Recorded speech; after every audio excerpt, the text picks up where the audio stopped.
have a feeling this is going to be controversial. Hi everyone, welcome back to my channel. Thank you so much for clicking on this video. My name is May and today I'm going to be reviewing the new Netflix series Bridgerton. It's been really hyped up, so I wanted to see what it was all about. It is a period drama / romance and it's set in the 1800s.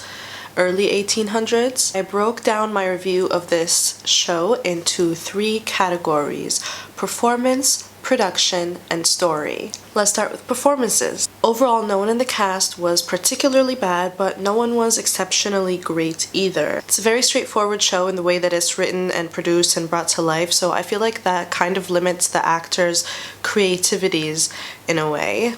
It was subtle, monotone, polite, just as the environment of the world suggests. There's no one person that overreacts in their receiving of information, so I feel like no one really stands out in that sense. Everyone's levels were about the same.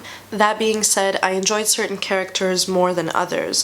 For example, Penelope Bridgerton is my favorite character and actress because I feel like the actress had enough depth to carry that character, and she's closely followed by the actor who plays Anthony Bridgerton. Production.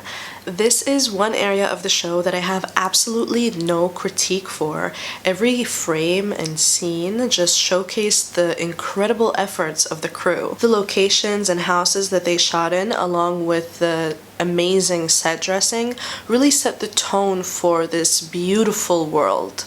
What I was most impressed by, and probably the reason I kept watching literally, was the dresses. Flawless. I'm telling you, yo, these dresses though, they are amazing. If you're gonna watch anything for the fashion of it, this is what you should watch. The aesthetics are just beautiful. I suddenly want to live in the British countryside in the 1800s and style my hair dramatically and wear beautiful gowns and look for a suitor, and I just got that vibe off of the aesthetics and visuals alone. So seriously, not a single negative thing to say about the general production of the show.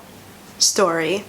This is where I have the most to say. This show was executive produced by Shonda Rhimes, who I look up to and admire so much.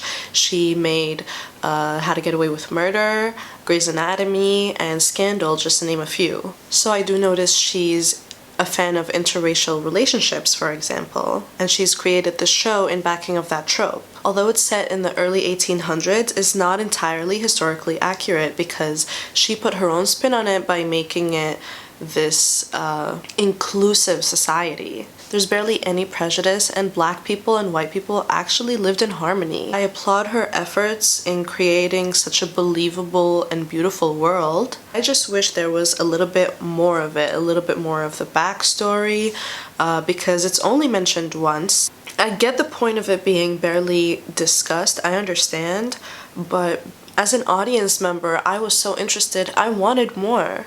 For example, if it was supposedly such a peaceful society, what would have been the repercussions or the conflict that would ensue from someone being vocally racist?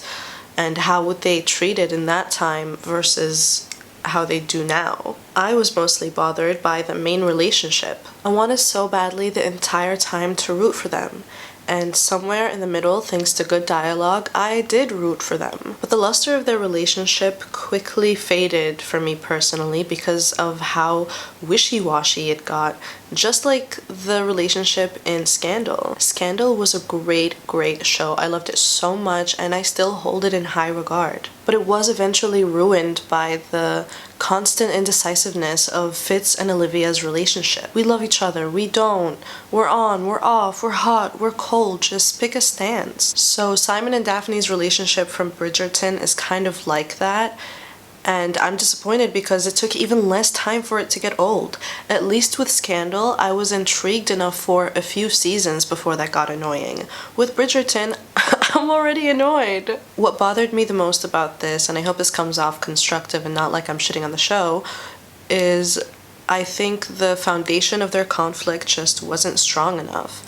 What really kept keeping them apart? They clearly loved each other and there was nothing getting in their way except for themselves. This, along with the slow pace of the show, made it almost impossible to get through. I always say that a good TV show requires or poses a good question in the beginning and answers it in the end. But the main question that this show posed, I kind of figured it out quite early on. Sorry, I thought it was pretty predictable, so when it was revealed at the very end, there wasn't as much thrill for me personally. If you are a fan of romance, I would probably check this out for the chemistry of the characters alone, but I feel like even that was overexploited by all the you-know-what scenes. I heard there's 7 or more seasons planned for this show, so I really hope it picks up from here. It's a great concept, just this portrayal of a society that so closely resembles the one that I grew up in, and it's quite old-fashioned in its views with clear traditional gender roles and things like that. But I just don't think it's worth the hype.